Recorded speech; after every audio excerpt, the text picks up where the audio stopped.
I want everyone to make a note. The meeting started late, not because of you. Please come to order. Good morning. Good morning. Mine says 10 a.m. It sounded good. It's a low energy day. How many of you went out that front door and were like shocked that all of a sudden we're in an Ohio spring? The rain and yeah. I had my Chicago gloves on, my heavy coat, the hat, the second hat, the parka, went out the door, and I went, oh. And I took most of that stuff, left it at home, unzipped the coat. Welcome to TMG, the Mac Group, meeting number 236. Mr. Kurtner, did we have any guests sign the guest register? Not that I know. No one Okay. signed. Do we have any guests visiting us today? Okay. Okay, this is what's going to happen. All right, this is the first part of our meeting. It's in the agenda, the official agenda. It's called the welcome. What you're going to do is stand up, tell us your name, what kind of stuff you do with Apple devices. If you don't have Apple stuff, that's okay. Just tell us what kind of stuff you do have, and then everybody will say, welcome. Okay? So what kind of stuff you do and what kind of stuff you want to learn? I'm just here to learn. My name is Kevin Jarawa. I actually used to work for Apple in the software division. Wow. 5 years, so I went through a lot of pain and suffering. So anyhow, I was just lost the group. I was saying Rick invited me out to the gym actually yesterday. So I'm here to learn. Okay, what kind of stuff have you got now? Oh, I got a MacBook Pro, an iPad, everything. Okay, the usual.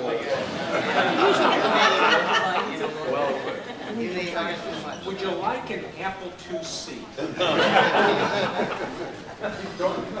So, at the break, if people come up and they say hi, etc., they're not trying to borrow money, they're just making you feel welcome. Okay. Sure. Late. Late. You know, collect contact. What I give us. Okay. All right, well, we didn't meet last month because of ice and rain, et cetera, and I got some kickback from some of the people who thought that I was being overcautious. Well, too bad, I'm sorry. We have people that drive in from far away, and, I got to make the call early enough in the day that people know not to come. So I feel perfectly fine that I canceled the meeting last month. Smart move. Yeah, it was good. I like it. And for those people who provided that criticism, that's perfectly okay too. You're being brave people, not following the herd. And I'm looking at one of my, and I listen to what people tell me because I don't always get things right. Sometimes they're right and I'm wrong. Okay, so anyway, let me get agenda up here real quick. Okay, so we did our welcome agenda. We're going to be, main presentation is going to be on Mavericks, Mac OS 10.9, what you need to know. It's not going to be going into the internals of the operating system and how they're, it's more whether you should go get it and put it on your computers. What are the new benefits that you're going to get from that? And then how do you get it, what the cost is, how do you install it? Those sorts of what you need to know types of things. Okay. And then, let's see, do we have Mr. Baldiff here? What is Novice Group doing today? Novice Group is taking questions. Novice Group does not have a little presentation today. Okay. But you can beat me up to your heart's content. If I know, I'll tell you, and if I don't, we'll try to find an answer. Don Baldiff is really tranquil today because he's back from Texas where he was spending time with the grandson. So he's home. Okay. And I came back just in time for the -5. All right. So that's what our agenda is. So the next thing would be news. Most of the stuff that's happened since the last meeting really wasn't specifically Apple related. It had to do with,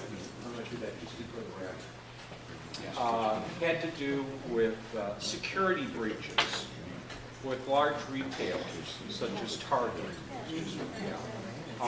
Originally they thought it was 30 million credit cards were compromised.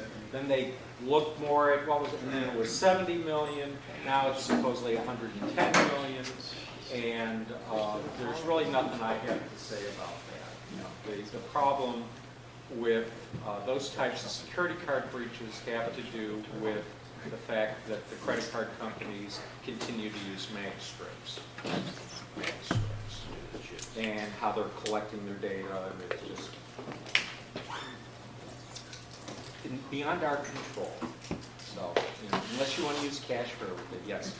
Well, last night on the news, they were talking about the potential for identity theft, and they even said social security number, and I said that, how would social security number get into the fray? Target, no. Healthcare.gov, yes. So were they talking about No, the at new? the time they were talking about Target. Probably because you had some vendors will have a federal identifier ID, and employees were also part of the data that was taken. There were 3 breaches. One was a skimming of transaction data, as people, they're skimming that data. Another one was their corporate servers, okay, and the other one was the employee database. So they got hit really bad. Yeah.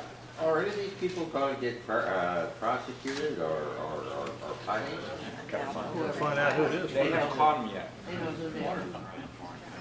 And if NSA knows who they are, they're not going to tell us because they got to maintain privacy of the perpetrators. Was anybody concerned? There were other breaches that occurred. They were not as large of a play. The LA Times had their subscriber list hacked. So, if you subscribe to the LA Times and you've got a credit card number associated with that account, some of your data got scanned. So it's just something to be aware of, but it's not really anything that you yourself can do. I'm going to cash. Yeah, you as long as you hold that card, okay, and you don't let them, and you're the one doing the thing, you basically have done what you can. Something to be aware of, though, if you are somebody that uses a debit card at places like Myers and the large big box stores, they may ask to see your card. Now that's a change in their procedure. Procedure has always been, the card doesn't leave the customer's hand. The reason why is because of the Target breach. Because while they got PIN numbers and credit card numbers, they don't have the name that's associated with it.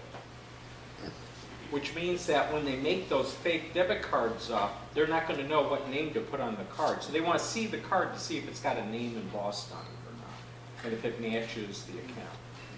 Right, so. Well, at the fabric store, and this is several months ago, I was told that they were asking to see your card, to actually see the last 4 numbers, because they had been told that credit card information had been put on strips. People could swipe it and have your credit card number, but it wasn't your card. And so they were making sure that what you swiped was printed on your card. And that's months ago. But the thing is, you don't want to let them see the back of the card, because that's where those last 3 or 4 digits are. That's considered to be the PIN number. Yeah. Well, apparently in Europe, they don't have this problem. not at the moment. Shipment credit Yeah, ship and PIN in Europe. So, why isn't more being said about transitioning our cards to that kind of technology here? Money. Well, yeah. Okay. There's a lot of investment. For the same reason that I'm going to vent here, the cheap bastards at the Dayton Daily News canceled the retiree Thanksgiving, Christmas dinner. Money. Money. Yeah, but it's costing them one way or the other, because Ah. all the bad publicity from this Ah. stuff is hurting their bottom line. And that's what I had many a conversation with the manager about. Yeah, you save money, but when that hard drive fails and you can't deliver the newspapers because you don't know the subscribers' addresses. So, and they really do need to transition away from Magstrip. Yes, Mr. Wharton. There are a couple things that you can do, though. If you're a routine Target credit card user, you can go online and check your own account just to make sure there aren't any charges being put onto that account. Yes. And you can also, time to time, on a routine basis, check your credit report just to make sure there aren't any new accounts appearing. Absolutely, and I apologize. It's just I'm one of those Clark Howard people. I've been doing this. I mean, the cell phone bill comes in, and we go through it line by line. The Discover comes in line by line. We get the thing that says that the retirement check has been deposited in our account. We go look, and that's another thing that Cox screwed up. I didn't get my retirement check. We got right on. Yeah. For those that go to the military side of the house, if you use your card, there's a line that comes up and it says, please present your card to the cashier. Okay. And they actually take it and look at it, in this case, both sides of it. They've already got your military ID, so they sort of go through the steps to make sure. Now, something to remember, okay, unless they've changed how the commissaries work, those are federal employees, and it's on federal land, Correct? which means it's a federal offense. Okay, so Well, but still. I would be comfortable handing my card and letting them see the pin at a commissary. Still, you sort of scratch your head when somebody tries to get into a credit union or bank that's on a military facility, you just, Yeah. kind of wonder what they're talking about. Yeah. Well, those are the same people who, when they're robbing the bank, ask for some extra dye packets. So that they can have the people that, any case. Other news, Flash requires an update, Java had updates. Mr. Ellison over at Oracle promises they're going to fix all the vulnerabilities in Java, and it'll happen sometime soon. So that's the stuff we've been hearing for the last 2 years, 3 years. Just be aware that, Flash, you need to update, keep that up to date.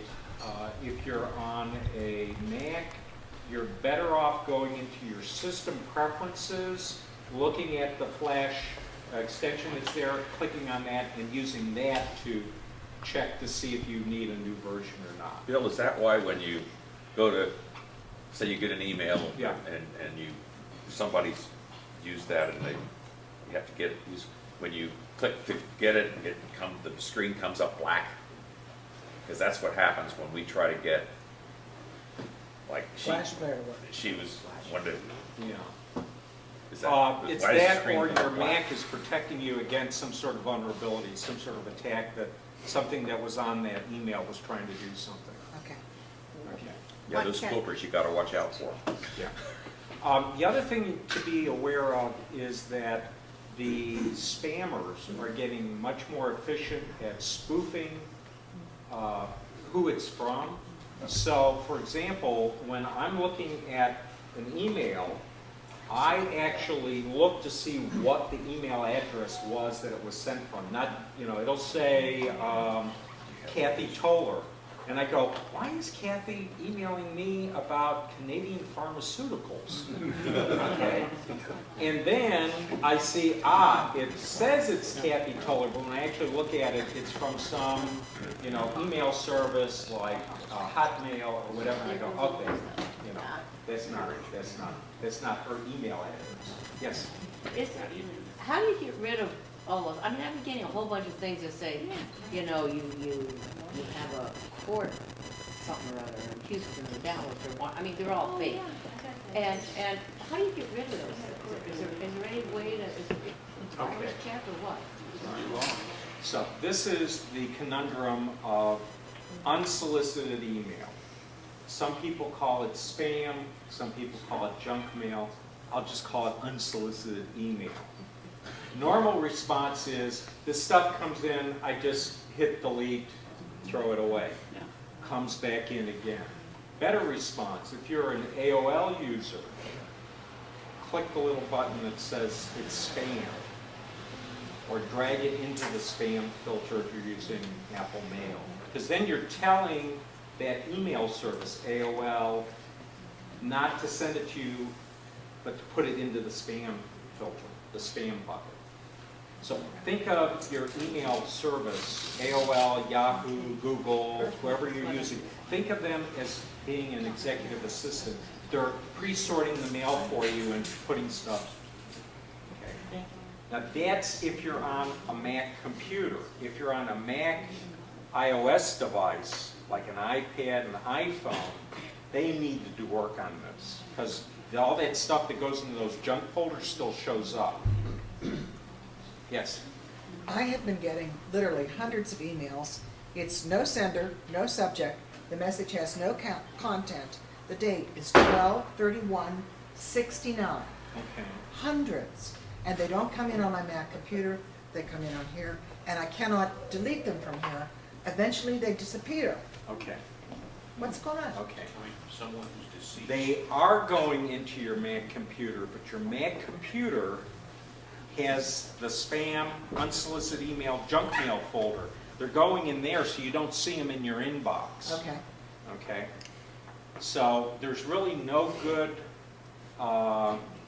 there are ways to get around it on an iPad, but none of them are really easy to do. Most of them require you to filter stuff through an Exchange server or through Google Gmail, and it's just too many hoops to jump through. Okay. Yes, Rich? Just another note too is make sure you have a good solid password on your email account.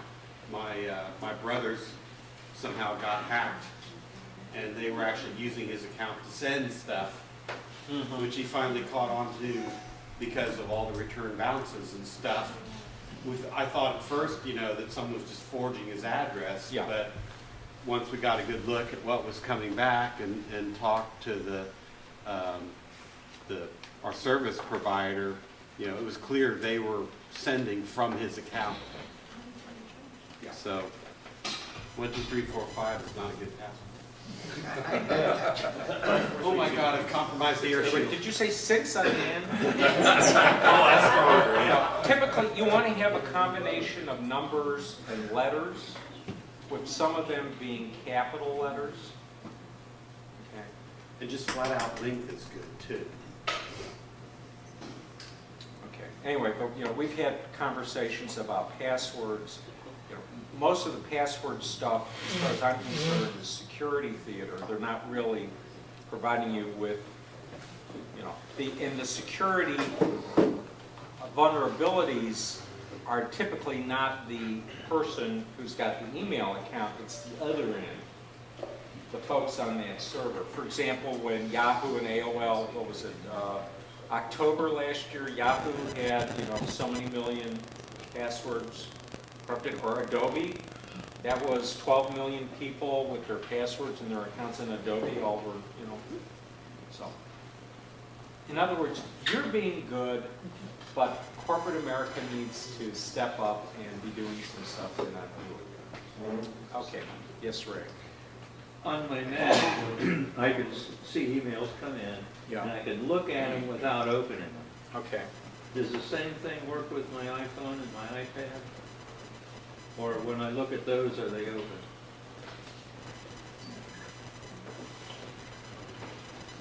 Okay. When you're on a mobile device, okay, you're looking at the email that's on that server. In other words, your mobile device is a dumb terminal talking to it. So you never really have it open until you download something.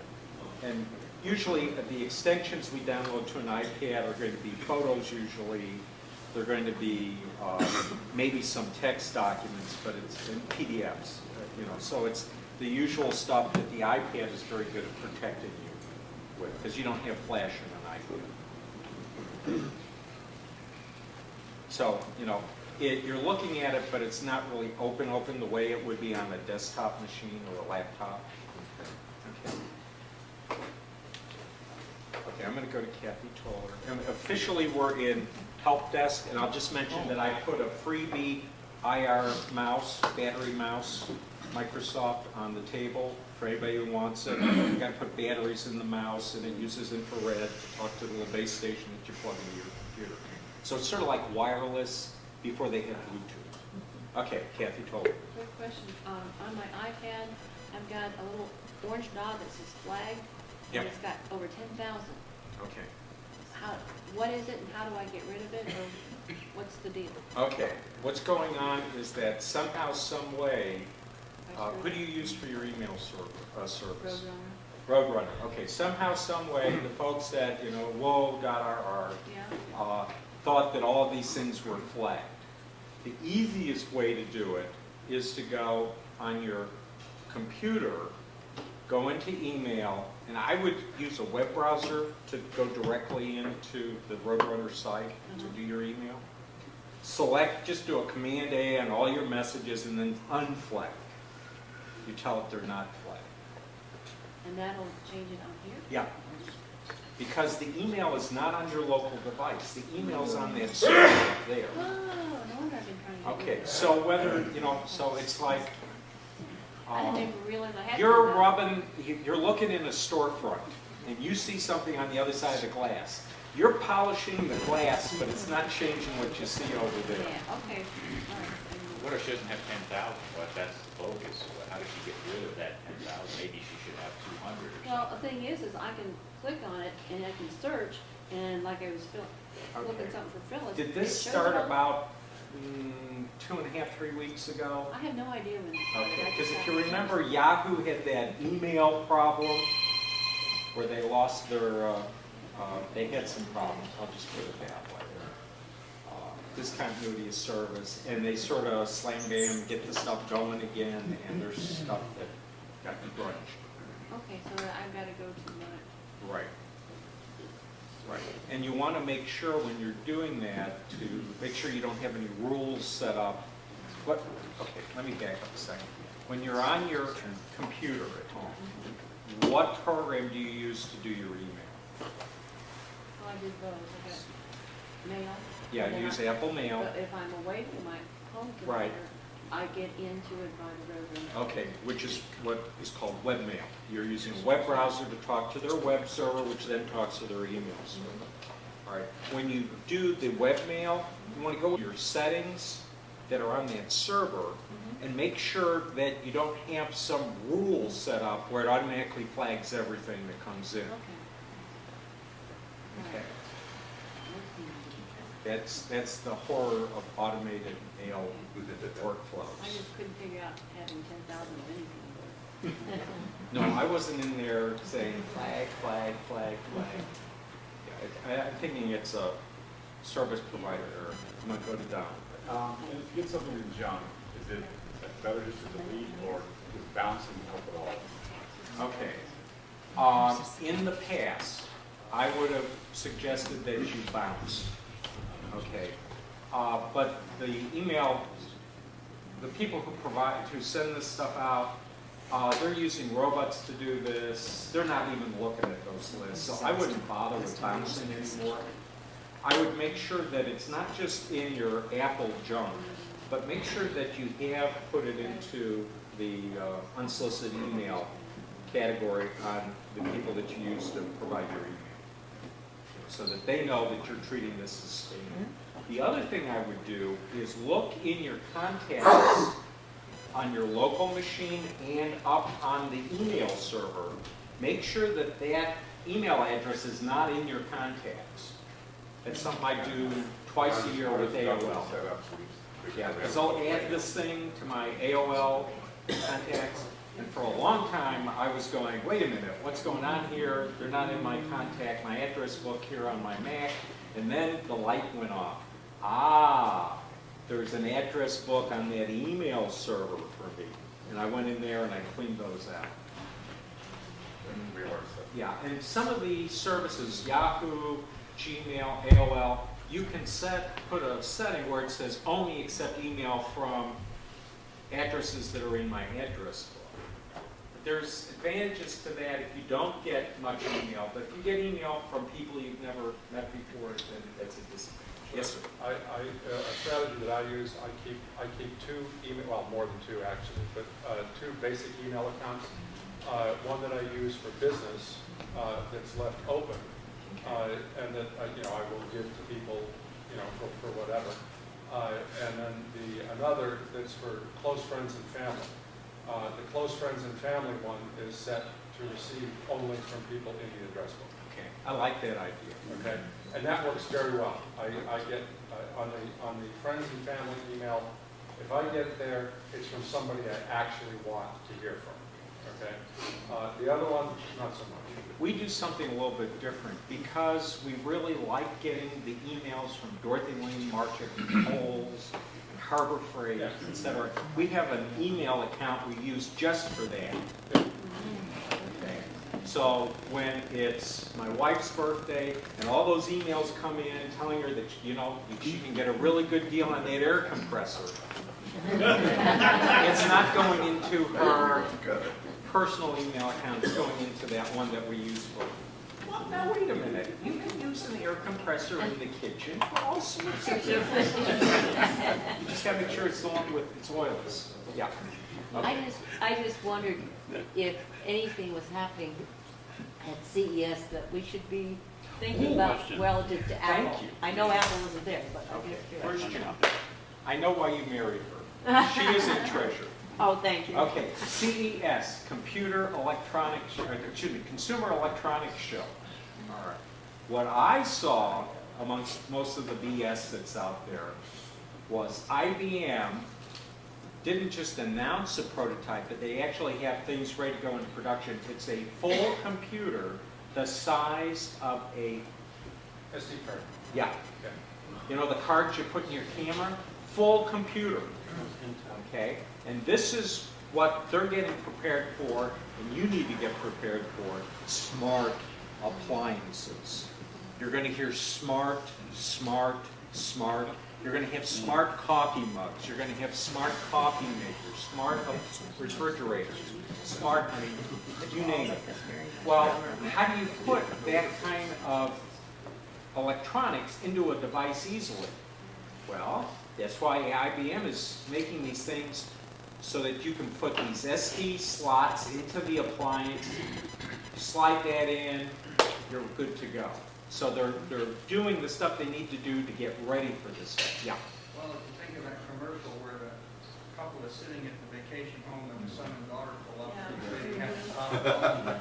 He says, "You stop at home," and he pulls up his phone, and he starts, and all of a sudden, TV goes off, the radio goes off, the coffee pot goes off, the water goes off, and he sets the alarm system sitting there at his vacation home, and it says, "Yeah, you sure you did, okay?" Is that what you're talking about? That's what I'm talking about now. Okay? You don't have to be that esoteric. I got a nice little iHome radio that you can put your iPod in, or you can use a USB cable to connect your iPad. So, I do the unboxing, and what's the first thing you do with a clock radio? You set the time. Okay. Well, I read the manual, and the manual says just plug the USB cable into the radio and plug the other end in your iPad. Time set. I'm going like, whoa, cool. Now, how about everything else that I have to reset when DP&L doesn't meet my expectations and I have to go around?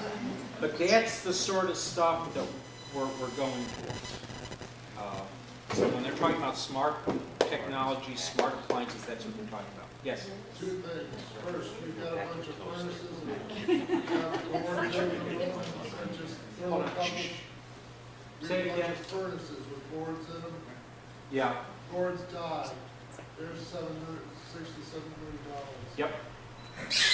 Next, I know that sending emails sometimes with attachments to AOL has over the years been sporting. Recently sent some JPEGs to an AOL account. Apparently it came as garbage to them. The recipient. Is AOL still zipping anything with more than one file on it? What AOL policy to this day is, if you've got a series of JPEGs that are not embedded directly in the message, like a Kohl's ad where you got all these graphics in there, I'm not talking about that, but where you've just got pictures that are attached to an email, they will compress and archive those. Yeah. I'm thinking that's the problem somehow. Even if you just send one attachment per email? If you send one attachment per email, it doesn't do anything to it. If you send more than one, it will try and put them into an archive. Now, some people, by accident or intent, select a different compression archive scheme than the default, which is a .zip file. Zip archives. Okay, not to be confused with zip disks, that's different. Same word, but used differently. So it might be that what they did was they were sending it as a .gs or a, who knows? I mean, there's 12, 14 different compression schemes out there. They're just for doing email. So, what was your response to them? They were sending it to you. Did you tell them to just retransmit one No, of the? they was sending it to them, so they sent me their personal email account. It's not AOL. Okay. So they couldn't open them on their end? They couldn't open on their end. Okay. And she sent it to her personal. And that worked? That worked. Okay, so they got some setting on that other email account that's wrong, such as, forbid all attachments. Okay, now, I'm going to regret this. By any chance, was that a work email that it was sent? Okay. Most businesses have got it set up so that any sort of attachment gets held in the Exchange server, so that it doesn't come through. You were sending from AOL or to AOL? To AOL. Yeah. So it's not an Exchange server. If it's a business account with AOL, you don't know what they're doing. Oh, I don't want Okay. Okay. And with that said, I'll just remind everyone that's doing Gmail, if you have a free Gmail account, that's considered to be a beta product. You have no expectation of delivery or continuation of service. Only if you have a business account with Google do you have an end-user license agreement where they say they will do this for you doing this. You give them money and then they'll do this. If you're doing free email accounts, your expectation should be low. Okay. Yes, Mr. Decker. iPhone. I don't have one, but I got one for my wife last year, and the best we found was with Virgin Mobile. The amount that she uses it, we chose a plan that's $35 a month. You buy the iPhone, it's $35 a month. If you allow them to directly charge your credit card, it's $30. And with their garbage, it's $32.18 is what I'm paying right now. Okay. We're very happy with the service. I don't know how that compares with other services that allow you to use an iPhone. So if you're looking at your is that include a data plan? Yes. It's the whole inclusive. Virgin Mobile, and that's a good price. They provide a pretty good service for her. Okay, and it's Virgin Mobile. Yep. Are they related to Virgin Airlines? I don't know. You get a free trip to space with that too? One way. There was somebody else back there. Okay. Yes. I've got just a quick question on the. I've changed printers, wireless printer, a different brand than I've been using, and I keep getting updates for the old printer. I mean, information, and I've looked everywhere to get all of the information about the old printer off. Where would it be hiding? Okay. I'm guessing that what you need to do is this. First, go into System Preferences. Okay, so your system preferences come up, your control panes come up. I know, they look like control panels. Apple calls them control panes. And you're looking for this one. It's going to say printers and, in this case, because it's Mavericks, it says printers and scanners. Then you're going to click on that, and it's going to give you this dialog box. Let's see if I can just center that in the screen there. So I've only got I've got 2 printers installed here. Okay, and these were network printers. If I wanted to remove that one, okay, in other words, remove all of the folders where printer jobs would be sitting, all of the other stuff, I would click on it and then click on the minus. Now, if you've got an all-in-one printer, you might be seeing a print queue and a fax queue. And you may, in the case of the ones that are wireless and USB, and you may be seeing USB, wireless, so you may need to remove more than one of them. At that point, the printer is considered to be uninstalled. Okay, and at that point, your Apple update shouldn't be concerned about. Yeah. Yes, Rich? If it's got a scanner, could it also be showing up in the, what's the app that, image capture? Yeah, but it's going to be referring to the stuff that's here. Okay. Okay, because it's using the same set of you're using CUPS, Common Unix Printing System, and you get the same directories being used for scanner flow as you do for print flow.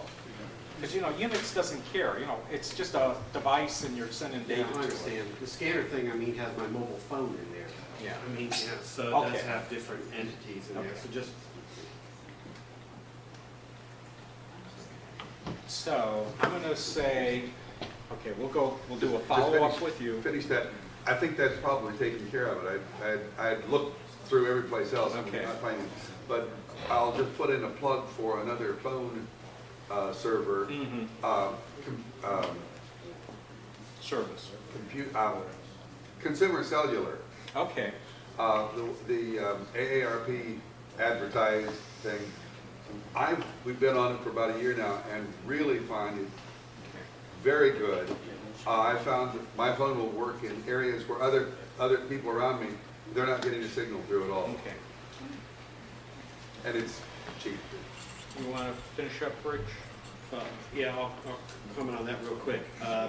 Ting is also a very interesting pay-as-you-go company that they use the Sprint network and iPhones. They've got the iPhone 4S up on it yet. Was But that Ping? T-I-N-G. T-I-N-G? Yeah, T- like Tang with an I. Yeah. Okay. T-I-N-G. Okay.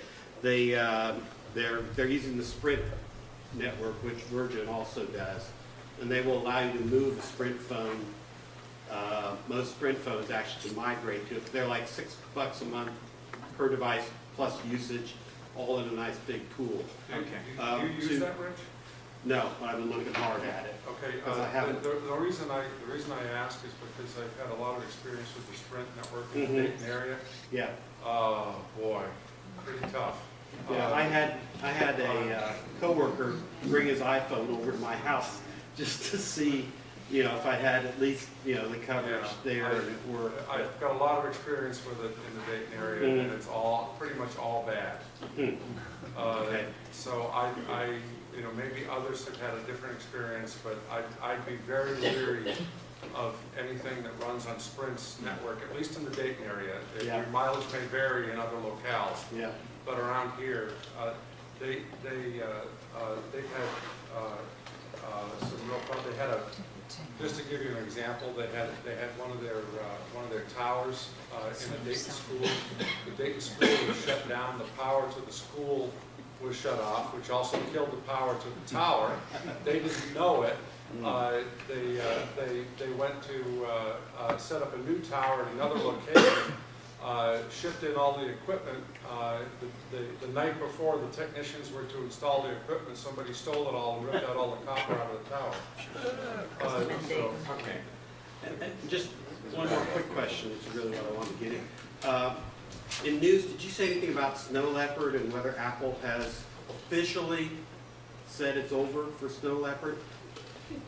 I don't think they've officially said so, but they've kind of implied it. Yeah, that's kind of my take. In terms of security updates Right. and that? Yeah, Right. I mean, I got a printer update coming. Yeah, but they're getting a lot of pushback from some of the security, antivirus, anti-malware people that are putting out all these releases about, you really shouldn't, you should have our software on your older systems because Apple isn't going to take care of you anymore. Yeah. And Tim Cook, the last one, the conference out in Aspen, the one where the plane crashed, it was the same time that plane ended up landing upside down on the Aspen airport. Tim Cook was there, and he got fussed at by a lot of people about that. So I have a feeling that Apple may be extending life for some of those Intel systems, yes, for a little bit longer. But you don't want to get mousetrapped into continuing to use older operating systems. At a certain point, you need to say, hey, am I going to stay up with where everybody else is? Because that operating system on your computer is not standalone anymore. It's got to operate with your mobile devices, with printers, with the other peripherals. It's better to stay closer towards the newer stuff. Not necessarily the cutting edge, but closer to the newer stuff. It's okay. Ray, you're going to be the last person, because I got to have time for the raffle. All right. Okay, so what's your question, Ray?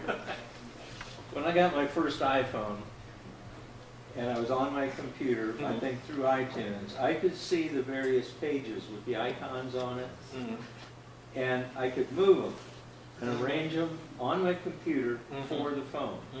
I recently, for my iPad and my new iPhone, I was in iTunes, I could see those pages, but I couldn't move anything around. Has that feature gone away, or am I just remembering it wrong? As of last week, when I had an iPhone attached to iTunes, I was able to move things You around. were able to organize it, okay. And something, because I can see all the pages, but I can't see, okay, I want this one on the first page, and I want this one on the third page, and so forth.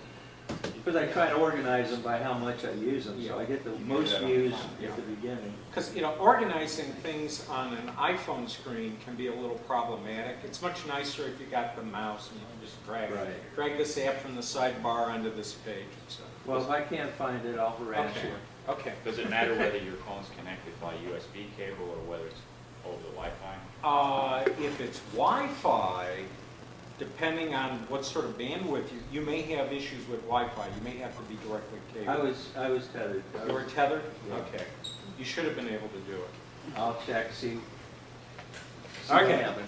So now we're coming to the point where we do a raffle, but before we do that,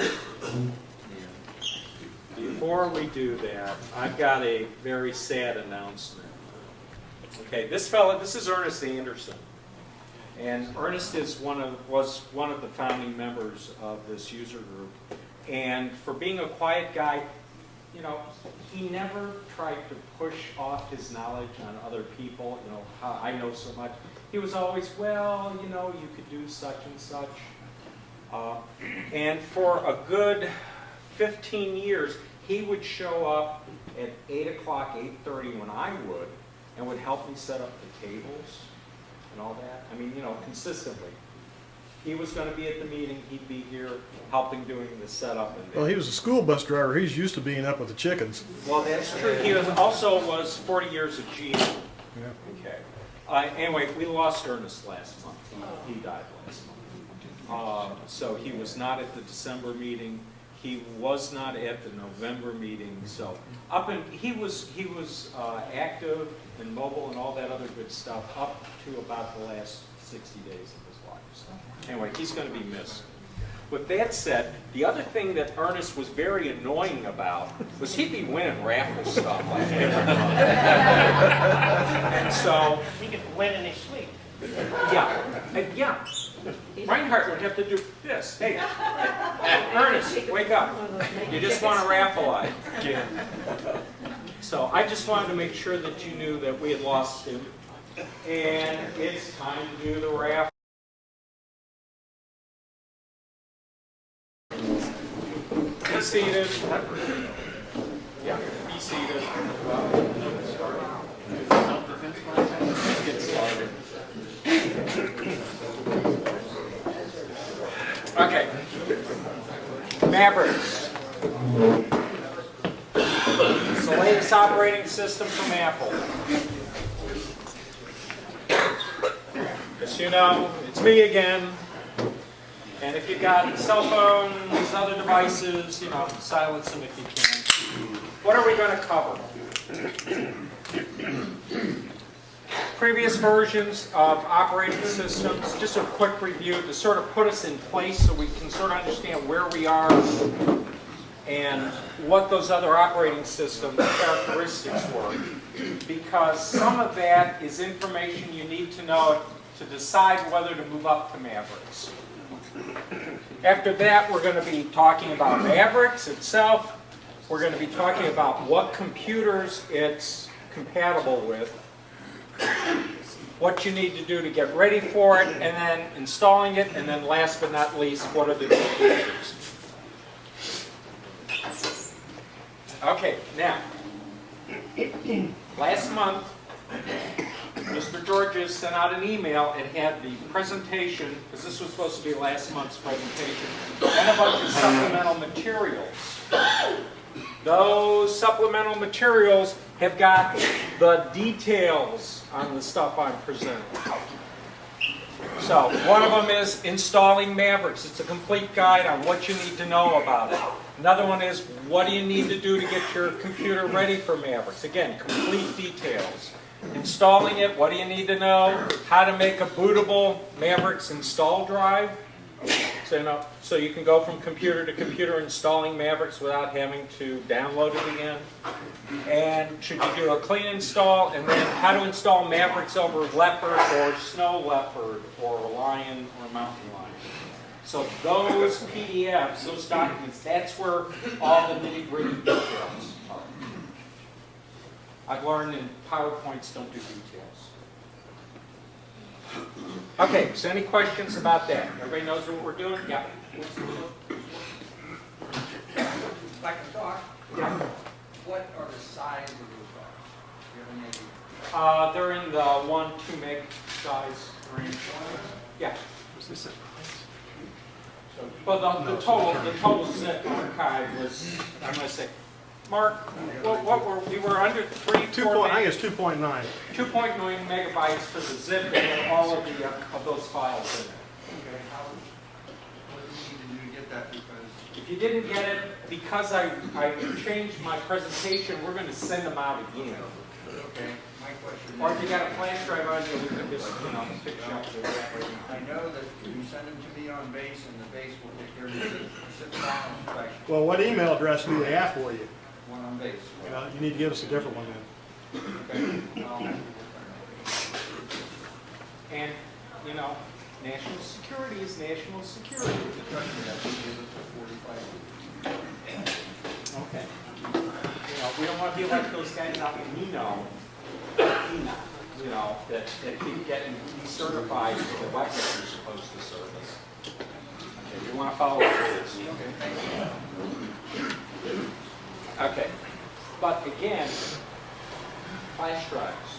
If you don't carry one with you, well, I wouldn't carry one with me on base, but for everyday use, if you want to bring flash drives or if you want one, we can put those things on it and add to what is on the flash drive. Okay, so just to sort of set the environment, way back when we had Mac OS 9, classic Mac.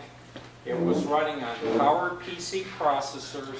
That was back in the days of the G4s and the G3s, our iMacs with the mirror screens, iMacs that look like dinosaur eggs, colorful Mac OS 9. Now, Apple knew that they needed to create a new operating system as they went forward with the new computers. So that's part of why Steve Jobs came back to Apple. They brought him back in because he had a company called Next Computer, and they had a Unix operating system that could be modified to run on the Apple stuff going forward. So then we had the OS X operating systems. Kodiak, Cheetah, Puma, Jaguar, Panther, Tiger, and Leopard. All right, so some of those names should be familiar to you. Panther, Tiger, Leopard. All right, so when we get up to here with Leopard, all right, Panther, Tiger, Leopard. Tiger and Leopard, that's when Apple started making computers with Intel processors, but they still had the PowerPC machines. So these were the transition operating systems, Tiger and Leopard. And in here, when you made the shift to Leopard, all of a sudden you couldn't run Mac OS 9 programs anymore in Classic. Classic went away, that emulation of Mac OS 9. So then we come to Snow Leopard. Snow Leopard was the first one that ran Intel only.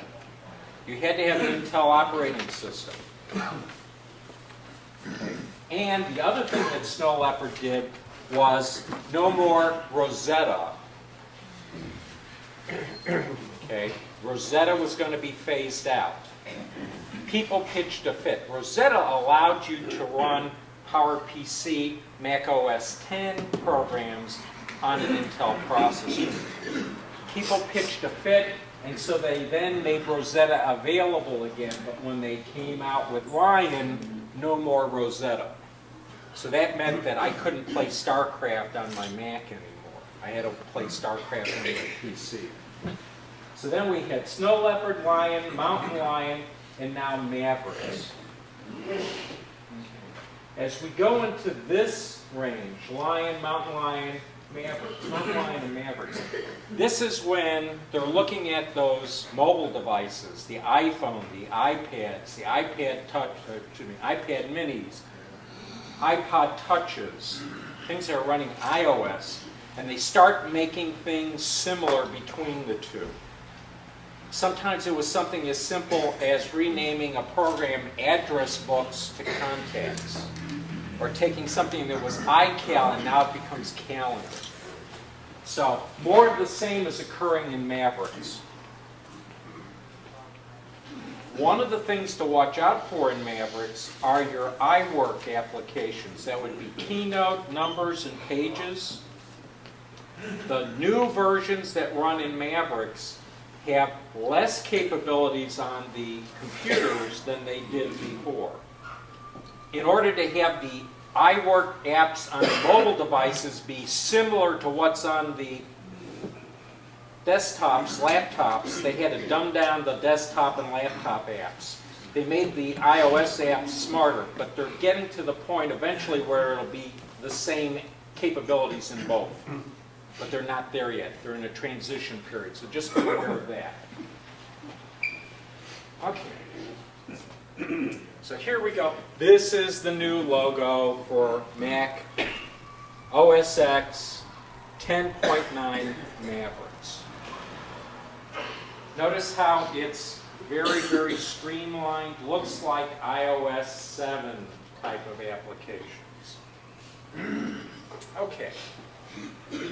So this is the 10th release of OS X. Free to install if you already have Snow Leopard 10.68 and above. Okay, in other words, if you're at Snow Leopard, you don't have to buy Lion or Mountain Lion to be able to install Mavericks. You can install Mavericks directly. And if you're running Leopard on an Intel machine, not Snow Leopard I'm talking about, Leopard, there are some ways to do it even from that. Works with any Macs that can run Mountain Lion. So if you remember when we talked about Mountain Lion, when it came out, the list of computers that could run it, it's the same list of computers. And most of all, designed to mesh with iOS devices. So it's going to work much more closely with your mobile devices, your iPads, your iPad minis, all that good stuff. Okay, so let's talk about what are the compatible machines. iMac, mid-2007 or newer. Okay. MacBook, late 2008 aluminum or early 2009 MacBooks. Going forward. Now remember, MacBooks, we're talking plastic or aluminum case. So we're talking older stuff. So Apple has done a lot of really hard work to get this latest version of Mavericks to still work with these older computers. MacBook Pro 13-inch, 2009 and newer. MacBook Pro 15, 17-inch, 2007 or later. Mac Mini 2009 and newer. Mac Pro early 2008 and newer, or the Xserve early 2009. Some of these computers, you know, they're not even in the Apple inventory anymore. They haven't sold them in years, but they still can run Mavericks. So, in terms of compatibility, what can run it? If your Mac desktop or laptop can run Mountain Lion, it can run Mavericks. Yeah.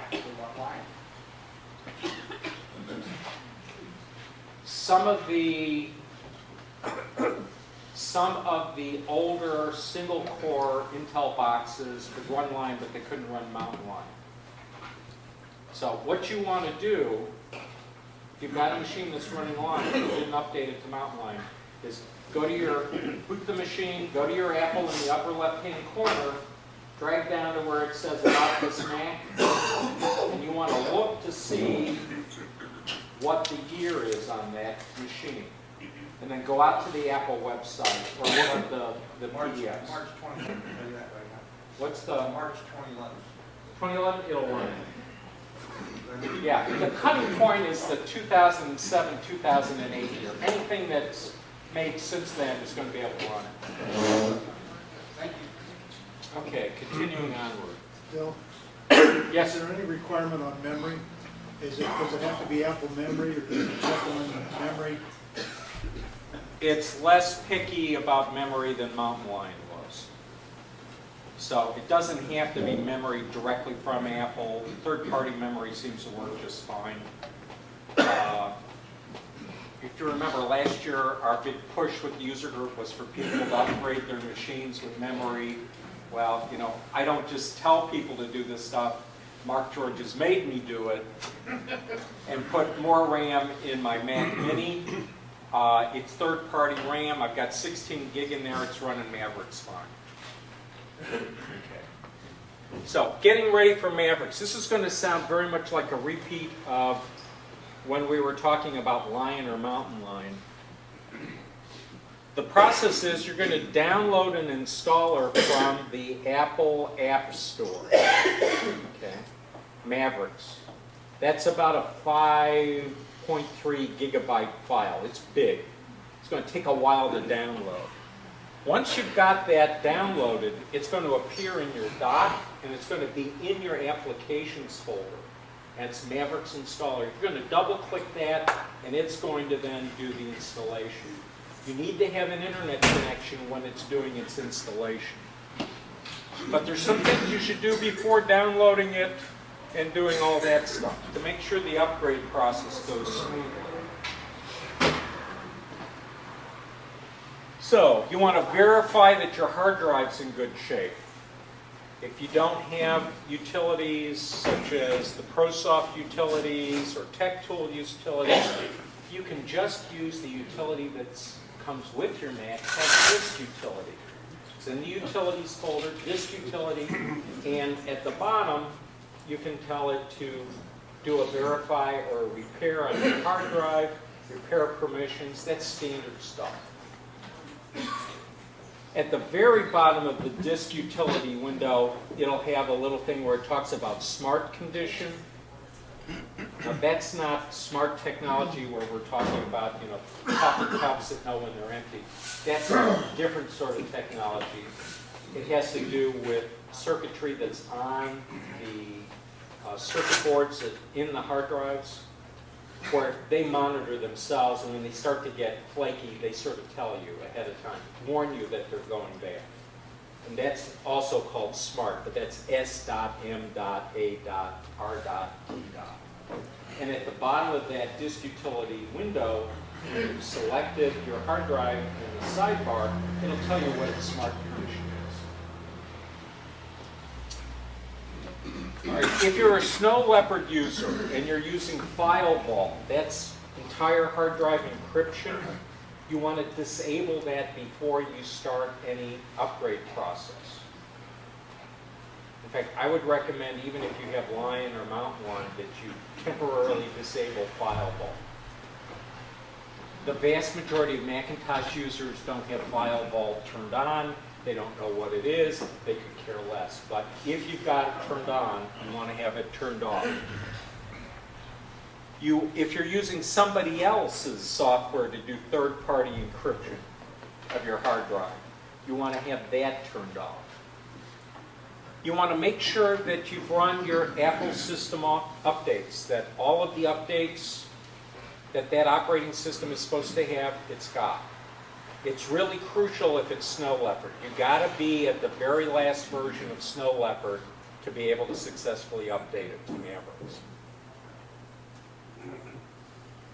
Okay. And then you want to check your other software. So you want to go, let's say you've got Adobe Creative Suite. You want to make sure that you've got all your updates for that installed. You want to make sure that Microsoft Office is currently up to date. And they have their own update processes.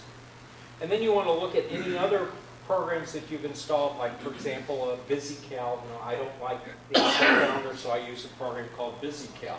You want to make sure that it's updated to the appropriate, latest and greatest. Then, if you're a Snow Leopard user, let's say you're still playing StarCraft on your Snow Leopard computer. Well, that runs in Rosetta. Rosetta does not exist in the operating systems that follow, Lion, Mountain Lion, and Mavericks.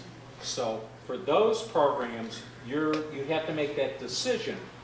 Do I want to continue to be able to play that older game or use that older utility? If you do, don't upgrade to Mavericks, because they're not going to work. A Rosetta program will not work in Mavericks. Yeah.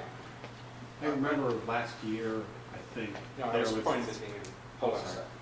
I was researching in whether I could virtualize Snow Leopard, and apparently you can only install Snow Leopard server in a virtual environment.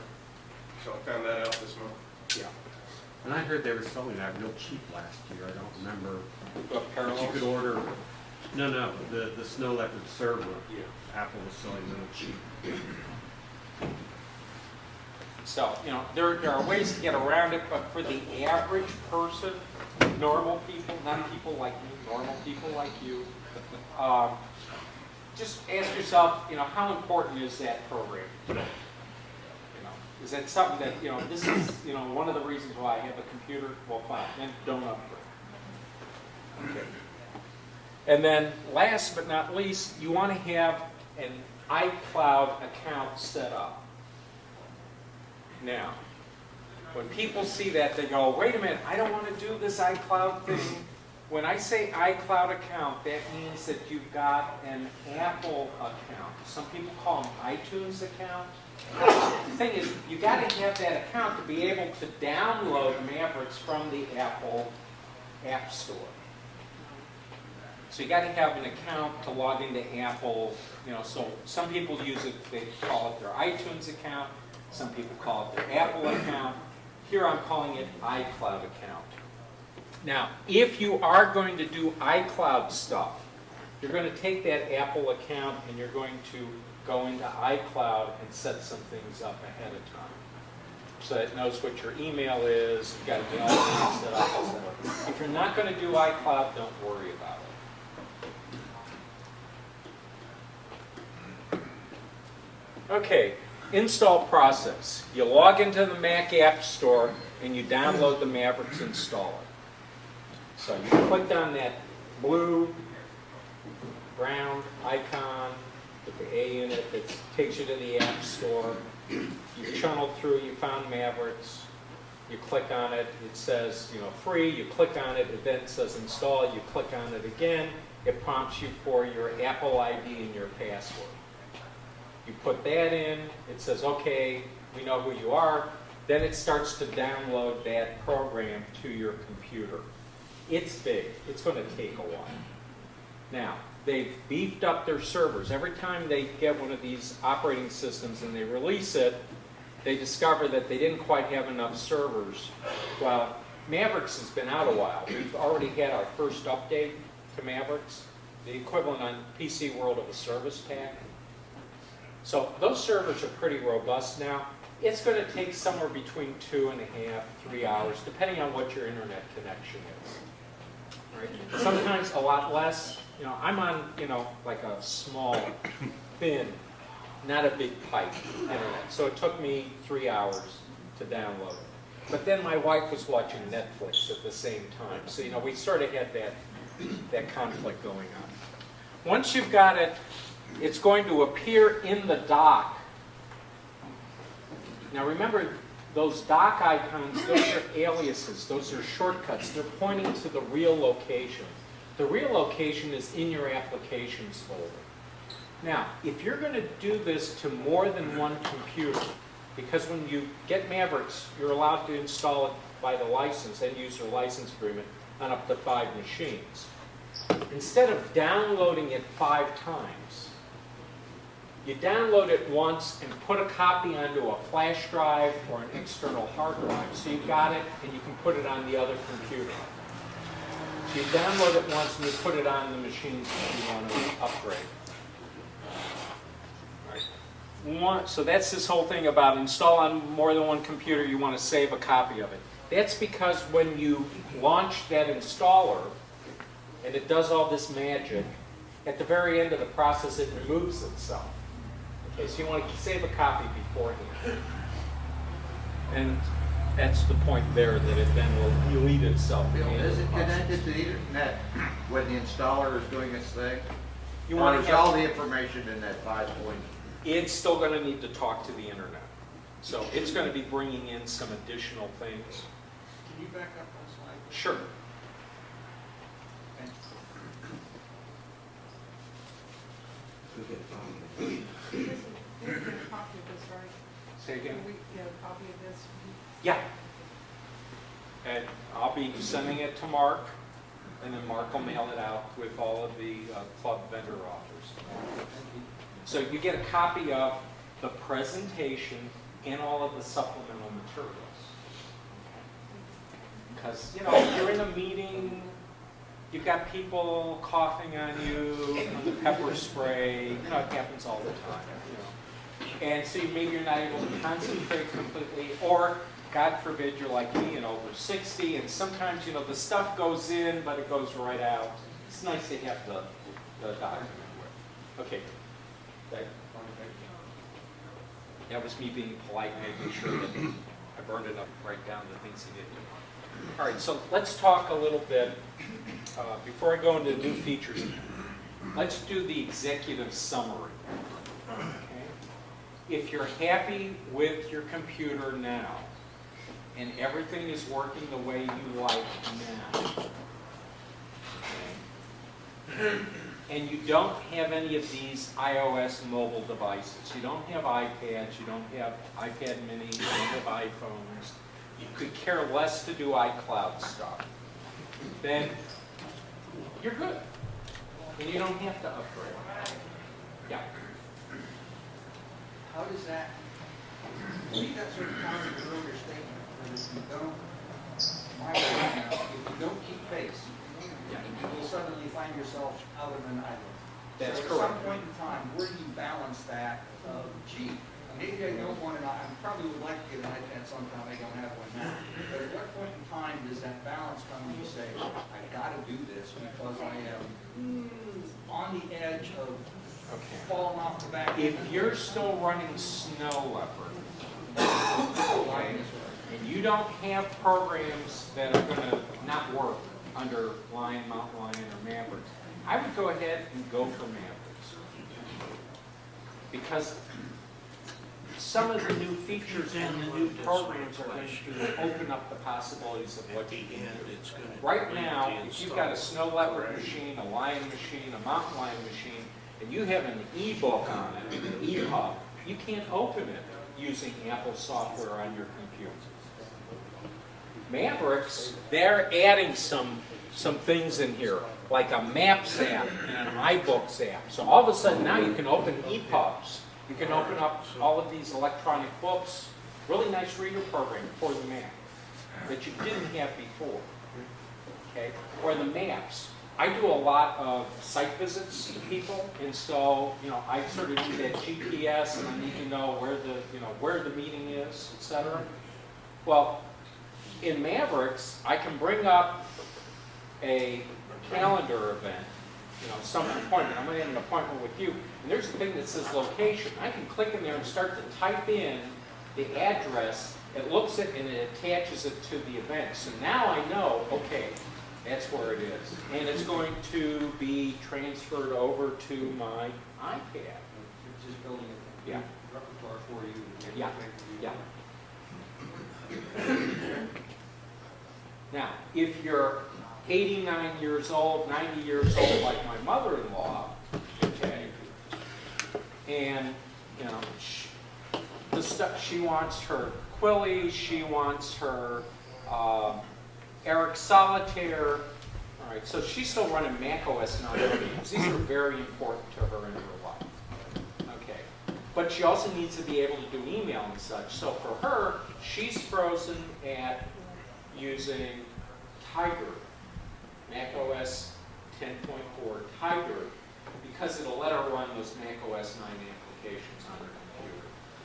All right. But it means that when she goes to do a transaction with the bank, because of the additional security in the modern browsers, she can't do it. Yeah. Yeah. Okay, so it's always a balancing act. Okay. Or you get a new machine. Or you get a new machine, yeah. Yes, Peter? If you use a separate startup drive, could you keep Mountain Lion and use it, use alternately either Mountain Sure. Lion? Sure. You can have multiple hard drives or partitions on a hard drive, and they're in different versions of the operating system. That is a way to do it. But the thing to remember is with these modern operating systems, Mountain Lion, Lion, and Mavericks, they create a restore partition on your hard drive. So you've already got two partitions. You probably don't know that, but you do. You've got Lion, Mountain Lion, or Mavericks. In that instance, you're better off to have a separate hard drive that's got a copy of your older operating system and its programs. Okay, notice I said copy. There's a program out there that's absolutely marvelous if you want to duplicate your current installation, and it's called Mark's Carbon Copy Cloner. CCC, Carbon Copy Cloner. Question tied into that. I just backed up my laptop on Carbon Copy Cloner, and it was talking about that the new Carbon Copy Cloner is a paid application. What's the significance between the older version, which I have that's about a year old, and the new one? Is it worth the upgrade? Have you paid for it, or you were using it free? I was using it free. Okay. Real World, he lets you use it for 30 days, even though it's a paid application.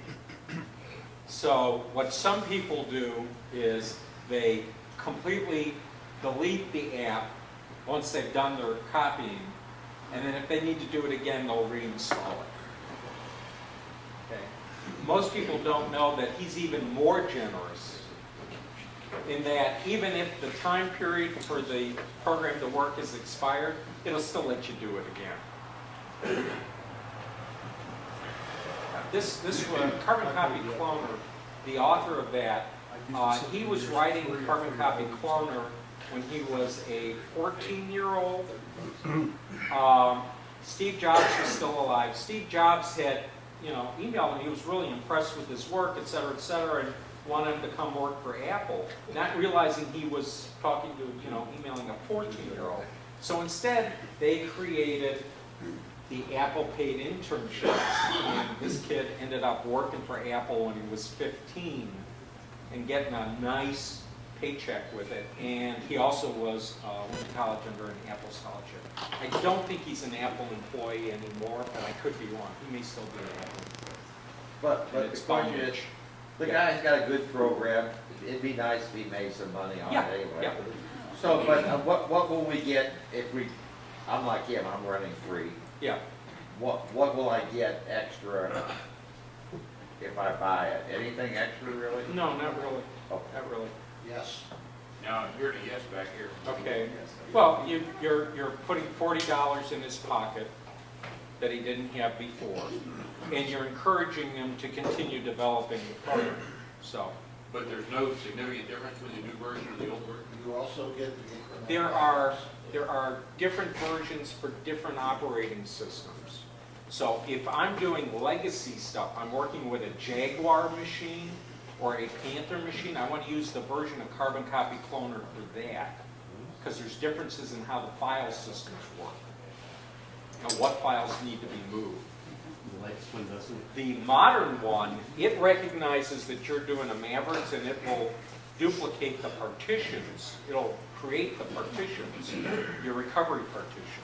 Same thing with ProSoft. If you're using ProSoft to do this stuff, it'll create those partitions for you. So you don't want to be using a Carbon Copy Cloner for Mac OS 9 on a Mavericks machine. You want to have the version that's appropriate. Okay. Did you want to throw in something else, Jim? I think you had the other one. The incremental backups that the paid version will do. Oh, yeah, okay. So there is a significant change. Okay, if you're using it as a backup program, the incremental, that's a big difference between the previous versions. Previous version, it was, copy the whole thing, even when you're doing a backup. The newer versions, it looks at the 2 copies and it only moves the stuff, it only does the stuff it needs to bring it up to date. Yeah, Dan. Now, I know my hardware won't run Mavericks, so I'm looking at just getting another whole new machine.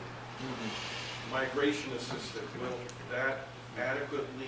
will that just blanketly move all my apps, or will it selectively take only the apps that are compatible with the new OS? It moves them all over. It's pretty good at taking the ones, remember, it wants to move data too, and sometimes you need to have those other pieces of the program so that the data is still usable. But it'll have them with, that don't work. But it does migrate them over. Okay? They've done some stuff with Migration Assistant, and if you're going to, let's say you've got an older Snow Leopard machine, you want to update the Migration Assistant that's on it. Same thing with Lion, same thing with Mountain Lion, because then it'll work better with the new machine running Mavericks. So they have addressed that to a certain extent. Yes, Bill? In some cases, I tried this on a Lion machine, and even upgrading the mic, it wouldn't allow you to upgrade the migration system to that older software operating system. So I had to upgrade the machines to Snow Leopard and then be able to recognize it. Yeah. Yeah. So Leopard, Tiger, that stuff. Yeah, upgrade to Snow Leopard is bare minimum for migration assistant to work. Right. And there is that supplemental document I've got in there where they talk about going from a Leopard machine to Mavericks. And there's some hoops you have to jump through. Yeah. I hate to be distant to that, but anyway, I've got an older machine, it's 2006, and the latest program I run on is Lions. Okay. And I'm assuming you can't do that. Mavericks is not going to run on it. Because they probably would work with the old Snow Leopard stuff, but. Correct. Which I had, but it's the hardware's the problem. If it runs Mountain Lion, you can go to Mavericks. Okay, if it's running just Lion and it can't go any farther than Lion, you don't, and Mavericks won't install. Well, what kind of problems would I have trying, because I use this machine as my this machine, but it's getting too old. Mhm. If I want to use migration assistant and that put it in the laptop, any problems or issues, do I need to do it? That's when you're using migration assistant to do it. You'll have to be a snow leopard to be able to do the migration system. Yeah. It's got line on it. Well, then it's Yeah, line. you'll be fine. But there is a newer version of Migration Assistant for Lion so that you can work better with it. Because without it, you won't recognize it, even if you're connected directly by firewall. And the other thing is, for folks who are going from a PC, running XP, Windows 7, going to a Mac, there's now a migration assistant for Microsoft operating systems, so that then you can pull your data and stuff to the Mac. Programs are not going to move over, but data will. And I've had pretty good luck with that. In some cases, better than using some of the PC apps to migrate stuff. Yes, Phil? Any problems at all using the parallels on the new Maverick operating? You want to be Parallels 9. Okay. Parallels 9 works okay with Mavericks. Parallels 8, it works, but I wouldn't stick with 8. If you've got to buy a new version, you might as well buy the latest. Okay. And I'm still a beta tester for Parallels. So. One other thing to be aware of, there are some problems with Microsoft Office 2008 and Office 2011 on Mavericks machines where things get grunged up with the update. The easiest way to take care of stuff like that is just to reinstall Office after you upgrade it to Mavericks. And do all the updates. Yeah, and then do all the updates. I found with the updates, the auto updater will get you to a certain point and you think you're done, you're not really done. You have to open an Office product, go back to updates, and it can be triggered. Yeah, the process I always do is I'll open Word or PowerPoint and then tell it from the help menu, then tell it to look for updates. And then I have to remember to quit the program because the Microsoft installers don't quit the stuff and they can't update it if it's running. I just go to Microsoft. Yeah. The way you can tell if a Office suite got grunged a little bit in the update process when you go to Mavericks is if it's asking you to install an update for the Microsoft Auto Updater and it never finishes it. It does it, but it never completes the process. It says, yeah, you say yes, and then it's just like, okay, and it never completes. At that point, you're really better off just reinstalling it fresh, making sure you've got your data, not in a folder with the applications. Let's see. I don't suppose you've tried Mavericks with multiple monitors, have you? Multiple monitors? I actually did, not with my monitors, but somebody I know who's got a really, really neat setup. And they were Thunderbolt monitors. So it's like, yeah, okay. Multiple monitors. Anyway, just to walk through the new features. Power efficiency and memory efficiency. When Snow Leopard came out, one of the things that was in Snow Leopard was GTD. Not GTD. It was a software implementation in the operating system to monitor how programs were actually using the memory and the CPU cycles. The analogy I use is when we went from 2-engine prop planes to the constellations where you had like 6 engines out there, they had to add somebody to the cockpit, the engineer, who made sure that all of the engines were being set up and pulling their weight.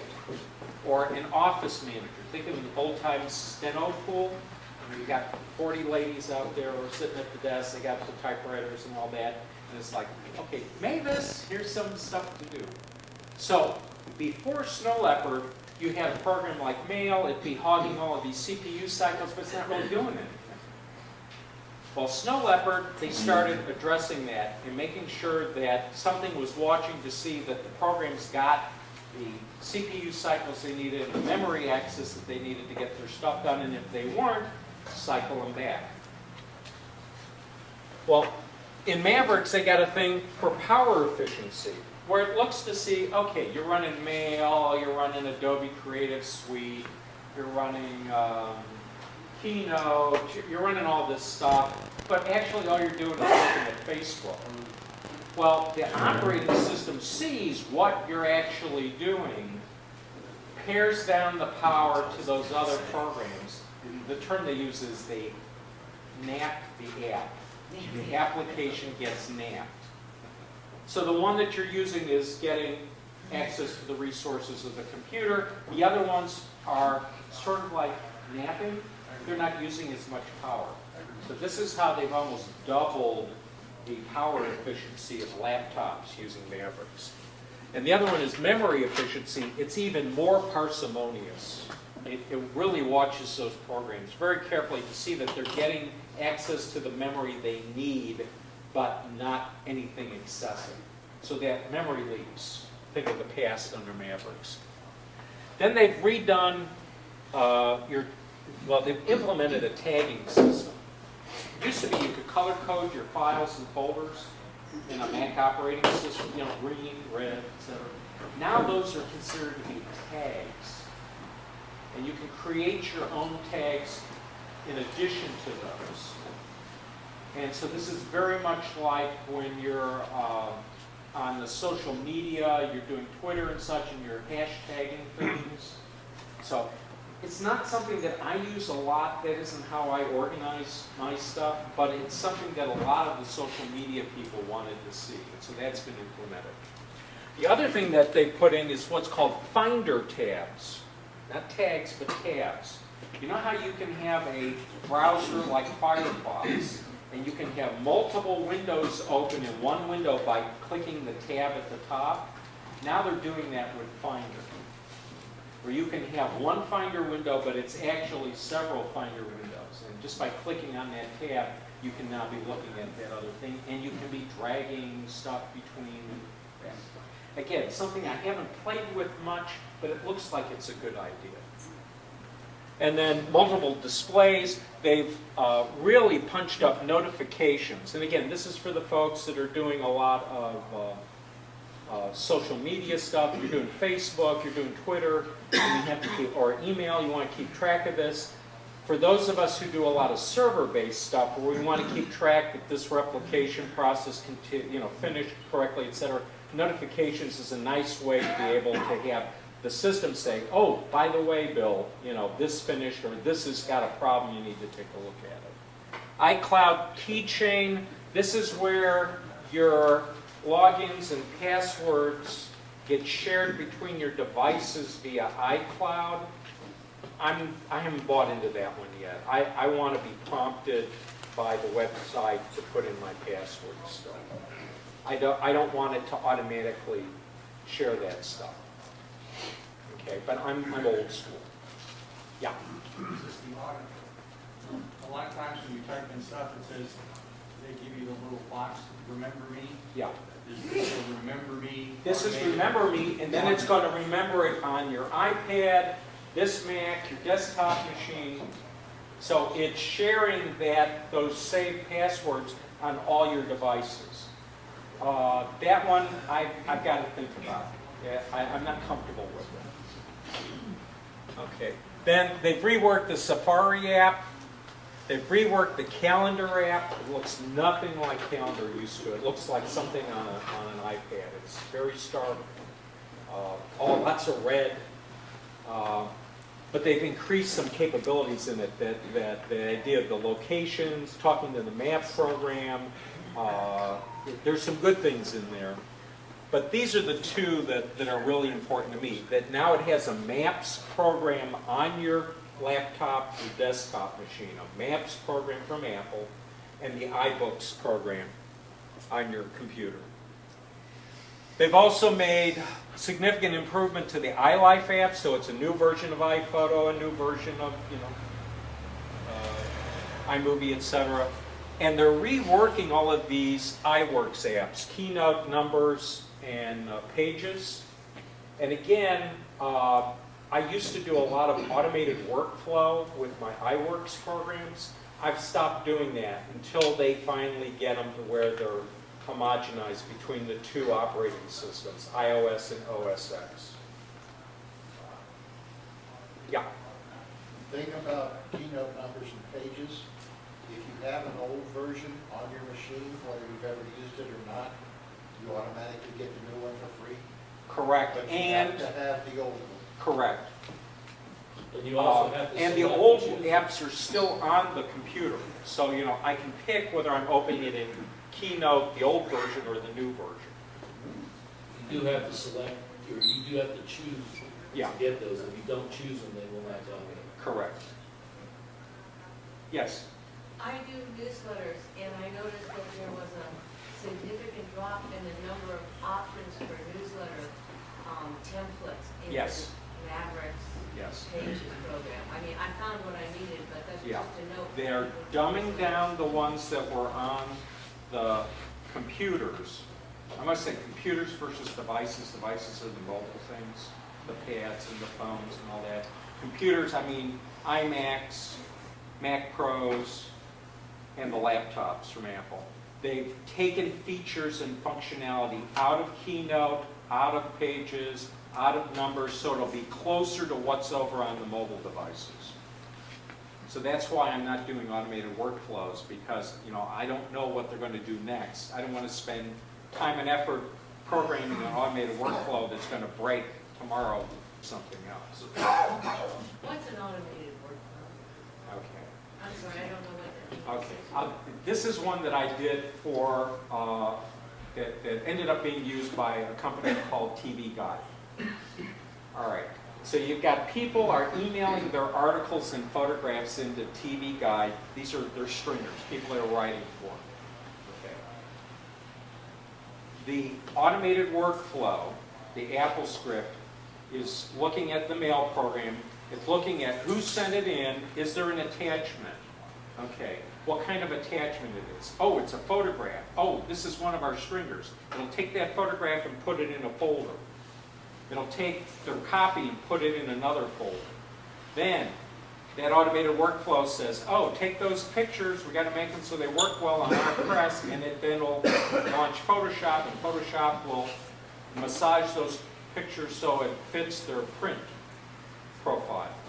And then it takes those modified photos and puts them in another folder or maybe onto a database server so that they know what edition of TV Guide those pictures are going to be used in. Same thing with the copy. So instead of having a person opening the email, a person using Photoshop to change the photographs, a person to schedule when the article is going to be used, it's all being done by Apple script. One machine is doing all this. Or I had one that I wrote for when I was still with the Dayton Daily News. At that time, the Springfield paper had a different column width than Hamilton and Middletown, than Dayton. So you've got an ad comes in, you know, it's a camera-ready ad. I had an Apple script that would take it, look at that thing, see what paper it was going to be printed in, and it would then manipulate it using Photoshop to fit the column width, depending on which paper, it would put it into a database system that told it, you know, who to bill, when to bill, and when it was supposed to print, and then it would feed it to the paginators later on. You can do some really, really sophisticated stuff, and you can do some really simple stuff. My download folder, I have a folder script that operates. When something comes in to my downloads folder, it looks to see, okay, do I have a folder with today's date on it inside the downloads folder? If it doesn't, it creates one. Okay. Then it says, okay, take the thing you downloaded, put it in that folder. So if you look at my downloads folder on my main machine, it's all of these folders with dates on it. So it's got, this is the stuff I downloaded on this date, this is the stuff I downloaded on that date. Because that's how my brain works. Not what and who, but when. I don't remember what I was doing, I know when I was doing it. And that's just a little folder script, and that's what it does automatically. And it's one of these things that's built in there. Most people don't use automated actions or automated workflows. It's typically appropriate if you do a lot of the same thing over and over again. Do you have to know programming to do that, or? For folder actions, no. There's about 150 of them that are built into the operating system. For workflows, yes. You have to know what the dictionaries are in those programs, and you have to know what the commands are for those programs. So it's very much like if this, then launch Photoshop, look at this folder, take this file that I get. But that's if you have to program. When it doesn't work, find another word that might. Yeah. Chuck knows more about AppleScript than I do. It's been, you know, after I left the paper, I really didn't have a need to do much with workflows anymore. They're job killers. They eliminate jobs that people were making money on. You're automating people's jobs out of existence. That's why I sort of don't miss not doing that. Okay, so anyway, bottom line with Mavericks, it's free. If you have a computer that can run it, and you're using mobile devices running iOS 7, I would recommend it. If you've got legacy programs that are really important to you, and they're Rosetta programs or they're older programs that don't run in Mountain Lion, then you don't want to go to Mavericks. He's smiling. I think I covered the points. All right. Last dip of the well. Anybody else?